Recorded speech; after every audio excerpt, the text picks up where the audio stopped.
On the night before finals, Ethan sat on his bedroom floor surrounded by empty coffee cups and half-scribbled notes, feeling like a failure.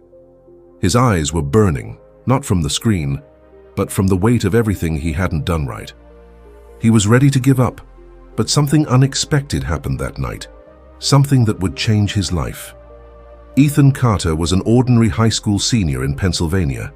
Nothing about him screamed genius or leader or future success story. He wasn't the valedictorian, wasn't the athlete, wasn't the loudest or the most liked. He was just trying. Every day, trying to stay awake in class. After late-night study sessions, trying to juggle homework, chores, and college applications, trying to keep a fake smile on his face so his parents wouldn't worry. But inside, he was exhausted. Each day felt like a battle.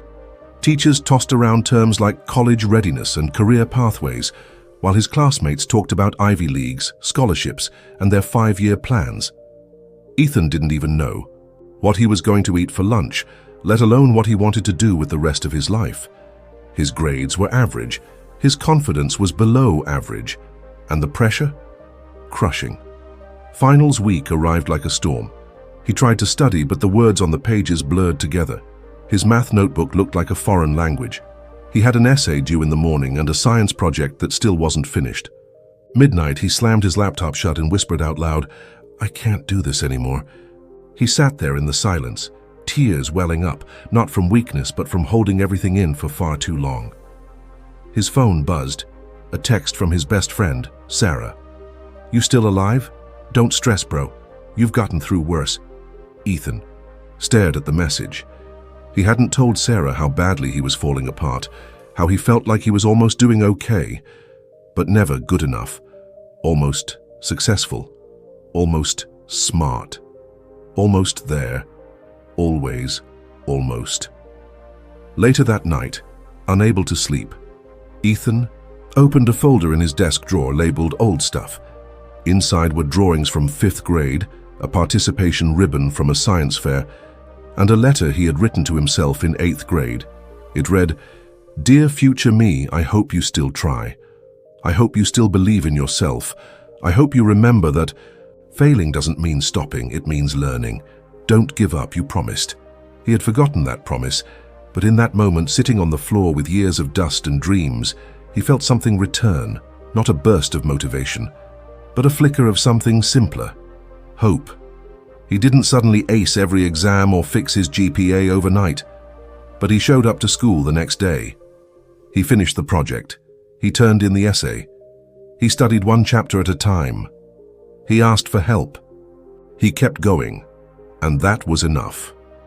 Over the next few months, something shifted, not just in his grades, but in him. He stopped comparing himself to everyone else. He started measuring success not in letters or numbers, but in effort. He joined their study group, applied to colleges he thought were out of reach, took a gap year when others rushed forward. He worked part-time, found mentors, explored different paths. And slowly, Ethan built a future that actually felt like his own. By the time his high school held its senior awards night, Ethan didn't win most likely to succeed. He didn't get the biggest scholarship. But he stood on that stage with pride because he didn't give up. When it would have been easier to quit, he kept going. You are allowed to feel tired. You're allowed to feel lost. You're allowed to mess up, fall behind, and question everything. But what you are not allowed to do, what you must not do, is give up on yourself. Because it's not always the fastest who win. It's not always the smartest who succeed. It's the ones who show up, the ones who keep going. The ones who fail but get back up. So if you're on the edge right now, if you're almost giving up, take a breath. Not because everything will magically be okay tomorrow, but because you are not done yet. And your almost could turn into everything if you don't quit. Moral of the story, don't give up, even when it feels like you're failing. Success isn't about being the smartest or the fastest. It's about showing up, trying again, and refusing to quit when things get hard. Everyone struggles, everyone doubts themselves. But the students who keep going, who ask for help, take small steps, and believe in their future, are the ones who grow, rise, and succeed. Progress takes time. Failure is not the end, and your story is still being written. So no matter how tired you are, how far behind you feel, or how many times you failed, don't give up. You are closer than you think.